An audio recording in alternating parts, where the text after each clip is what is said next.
What's up, you guys? Welcome back to another video. In today's video, I'm going to be giving you a complete overlook and guide of the hangar business in GTA Online. This business has become, in the past couple of years, one of the best businesses to own and do. I'm going to be going over pretty much the basics and what is best for it, so stick around to find out. Starting off with location, there are a total of 5 hangars on the total map. There are 2 down here in LSIA, the main airport. These will, first off, cost less than the Fort Zancudo ones. There are 3 available here in Fort Zancudo. This one's the most expensive, this one's the medium range, and then this one is the cheapest, 3497. Now, when it comes to getting hangars, you want to buy a Fort Zancudo one. Save the extra money and get the Fort Zancudo one. Reason being is it is way more centralized on the map. These cargo missions can spawn up here, over in Sandy Shores, down here, or even all the way down here. So being in the center of the map helps you when it comes to that, as you could easily fly over here, fly up there. Now, yes, you can make the argument that, oh, well, LSIA is closer to the city or closer to the ones that would spawn down here, but they don't always spawn down here, and half the time you won't be actually going into your hangar to get your aircraft. You will be spawning it through the interaction menu. Now let's talk about kind of the customization. All of this is cosmetic besides 2. If you want to change the style, you can change the style, but once again, it's just cosmetic. There's a couple lighting options. As you can see, there's 2, which does nothing. I think it depends actually on the design that you choose. Yeah, the design you choose gives you different lightings, but these are all cosmetic. Only 2 I recommend getting are the living quarters right here and the workshop. The reason I say get the workshop is this allows you to customize your aircraft. This lets you add countermeasure and bombs to the B-11, lets you add countermeasures and bombs to the FH-1 Hunter, also upgrade that armor, engine, and handling on multiple other aircrafts, but most importantly, it lets you customize them. And living quarters lets you spawn at the hangar. Living quarters is, in my opinion, an essential in pretty much every single business, but a living quarter just makes it 10 times easier. But yeah, hangar styles and everything do not matter, but location does matter. So save up the extra money.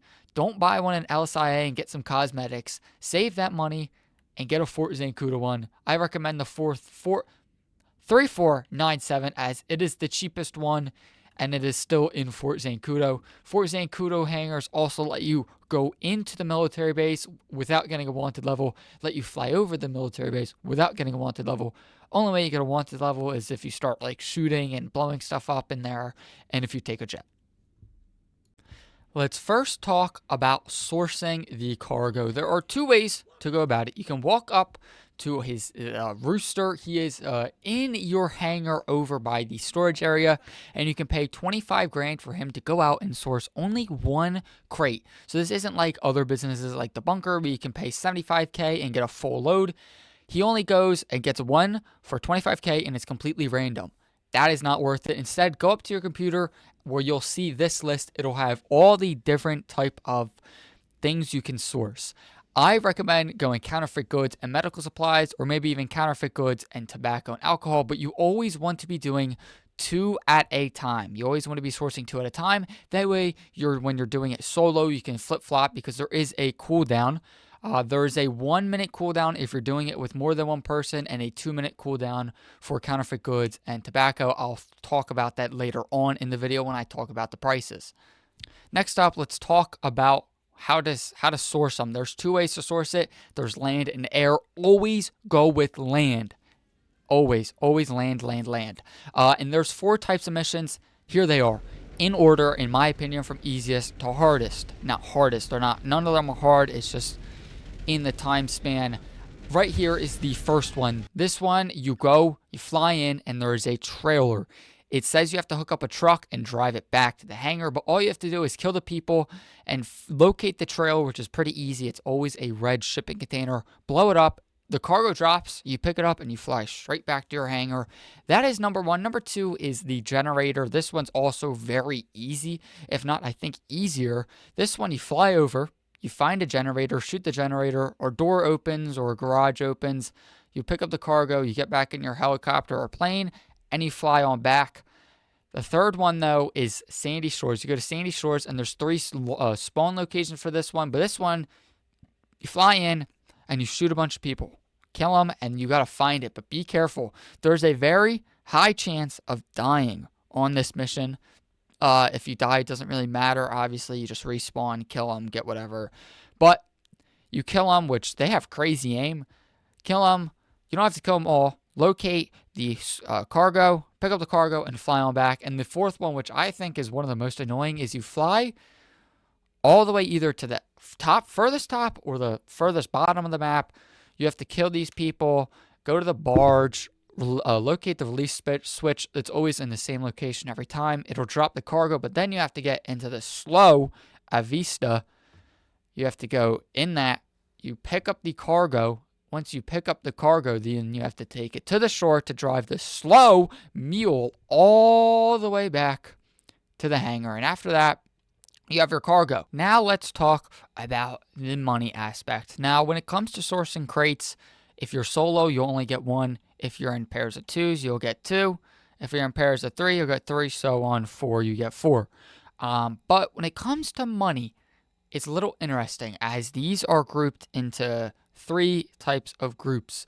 You have counterfeit goods and tobacco as one group, jewelry, gemstones, art, antiques, and animal materials into another one, and then you have medical supplies, chemicals, and narcotics into another one. All these pay out differently, but there's a bonus that you get on top of these crates. So for every 5 crates, you will get an extra 5% when you sell counterfeit goods or tobacco. So those 2 will get a 5% bonus every 5 crates. So you have 5 crates, you get 5% bonus. 10 crates, 10% bonus. 25 crates, 25% bonus. For jewelry, art, animal materials, you will get an extra 12% when you sell for every 10 crates. So 10 crates, you get 10%, which that one is not as good, so I wouldn't recommend those ones. And then for every 25 crates, you will get an extra 35% when you sell it for medical supplies, chemicals, and narcotics. Now, what I personally recommend is doing 50-50. Go 25 counterfeit goods, 25 tobacco, so you can do those 2, or you can do 25 counterfeit goods and 25 medical supplies. That will more than likely maximize your profits.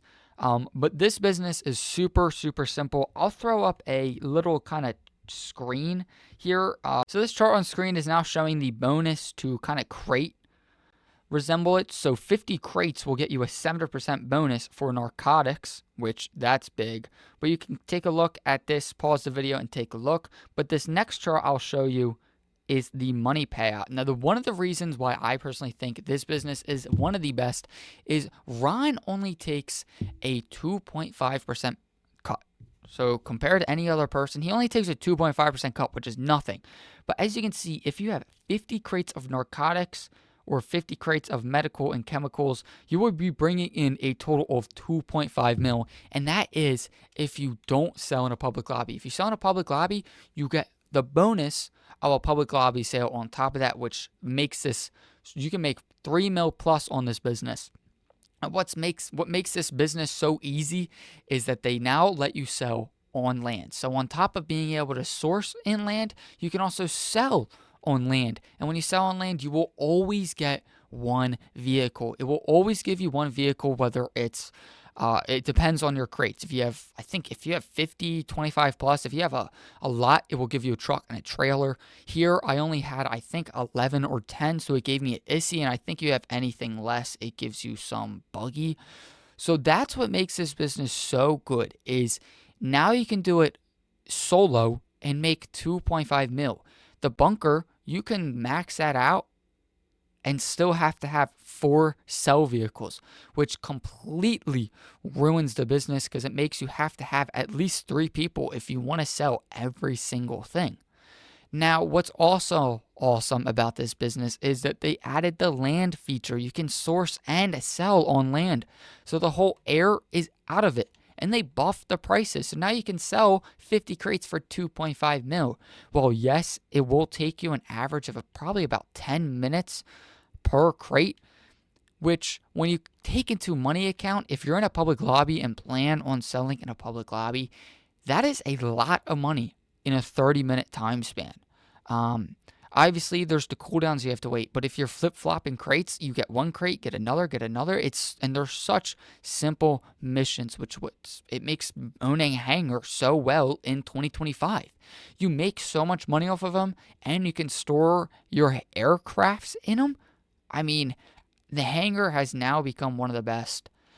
It's going to be interesting to see, the new Hangar you can buy, Trevor's, with the new update coming out on supposedly March 4th. So that's going to be interesting to see. But yeah, I'm going to quit talking, and that's pretty much this part done. So that, my friends, is the end of today's video. That was a complete guide on the Hangar business. The Hangar business started off as one of the worst businesses in this entire game, but they buffed it like crazy, and they made it one of the best. If you have nothing else to do in GTA Online, the Hangar business is a very, very good way to make some money. But without further ado, that'll do it for this video. Thank you all for watching. If you guys enjoyed, make sure to hit that like button. Don't forget to subscribe. If you guys did enjoy, hit that dislike button. Comment down below, and I'll see you guys in the next one. Peace out.